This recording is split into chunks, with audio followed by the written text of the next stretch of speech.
Are we in a real estate bubble? The market can't continue to go up like this, can it?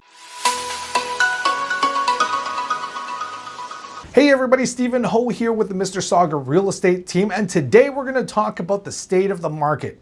The market can't sustain this current rate of growth, but the market can continue at this current pace. Now here's a few reasons why. Interest rates are historically low. Now the Central Bank of Canada said that they're not going to increase the interest rate until they see a consistent level of inflation at around 2%. And they don't project this to happen until 2023. Now what this has done with low interest rates is that giving buyers a little bit more affordability. During COVID, personal expenses like travel, entertainment, dining out, all of these expenses are kind of non-existent, unfortunately. But what this has caused that most buyers have a little bit more disposable income. They can borrow a little bit more money. And all of this is putting towards a new home because buying habits and needs have changed a bit since the pandemic. They need working space from home, a little bit more living space, maybe a little bit of outdoor space. And the need to commute or the distance or the time is kind of irrelevant now. The next thing is Canada's population is an aging demographic. Canada depends on immigration. Canada's population is an aging population, and immigration is one way to keep the economy growing. Immigration in 2020 dropped significantly due to the pandemic to rates that we haven't seen since 1998. I mean, that doesn't seem so long ago, but that's over 20 years now. 22 years ago was 1998. I'm aging myself a little bit, but you know what I mean. Here's some stats to give you some perspective. In August of 2020, we had 64% less immigrants than August in 2019. So current immigration rates is roughly about 35% from normal rates. Now, to compensate for these immigration shortfalls, Canada has come up with this immigration plan for the next 3 years. They plan to bring in over 1.2 million immigrants over the next 3 years. So that's over 400,000 people per year for the next 3 years. This is one of the biggest and most ambitious immigration plans that Canada has ever announced. And with all of these plans, Canada has already started implementing some of the things to help encourage immigrants to want to move to Canada. So for example, Canada immigration initiatives have proposed to bring in some students and youth from Hong Kong over to Canada.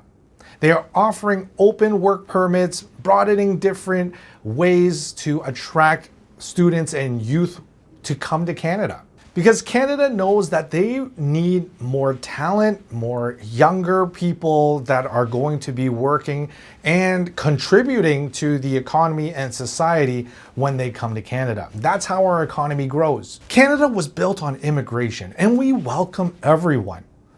And really, with the plan for the next few years, they are planning to bring out of all of those people, 60% in the economic class. The rest of the 40% are going to be family members of those people of the economic class, maybe some refugees and other types of immigrants. Did you know that immigrants account for 33% of business owners that have staff? And did you know that 25% of healthcare workers are immigrants? Canada is a beautiful country, and we have the most international diverse community in the world. Now, another reason why the real estate market is on fire, the main reason I think, is because of low inventory.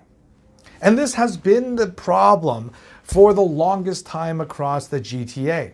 There's not enough housing options for the demand. With the rate of immigration that's been happening for years and that's projected to happen in the upcoming years, what is the government doing for the supply issue? Are they building enough homes to fulfill the demand that's going to come? Buying habits have changed, and the need to work from home has changed a lot of the buying patterns of what's going on in the market. Buyers are going into further communities because they're allowed to work from home. This has actually affected the rental market significantly. Renters have moved back home. Airbnbs, investors, and the like have sold off because of huge drops in rental rates. But having said that, not many people are talking about it, but the condo market has been outperforming the freehold market in terms of percentage of listings sold. Condos are outperforming freehold homes since mid-January of this year. With freehold prices skyrocketing, the gap between condos and freehold have grown so much that some buyers are relegated to buy condos instead of the freehold. Now, all of this, the future of the real estate market, is kind of dependent on what the government does. There are rumors about increasing the down payment requirement. There are talks about refinancing limitations and restrictions. There's even talks about changing the rules on principal residence tax exemption. So if you were to sell your home, you're actually taxed free because if it's your primary residence.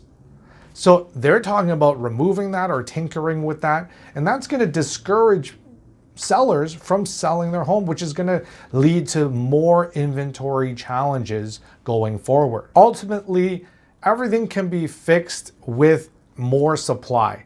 There's not enough houses and the demand is huge, so there's going to be an upward pressure on price. Now, where do you see the market going? What do you think's happening?